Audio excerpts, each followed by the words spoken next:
In this video, I'm going to show you how you can easily find the best working StockX promo code in this month. That is quite simple and easy to do, so let's begin. And first, open up your web browser and then go to google.com.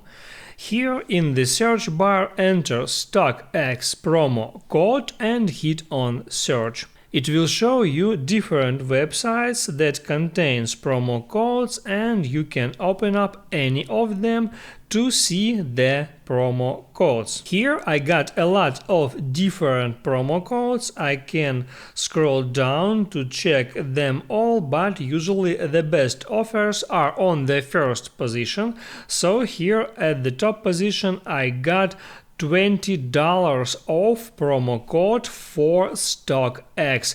I can tap on that promo code to see it, then I can double tap and press copy to my clipboard, and now I can move on to StockX website and make there any purchases.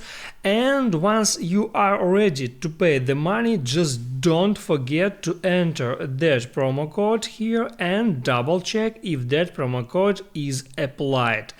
If for some reason the promo code doesn't work, you can go back to that or another website and try to use another promo code.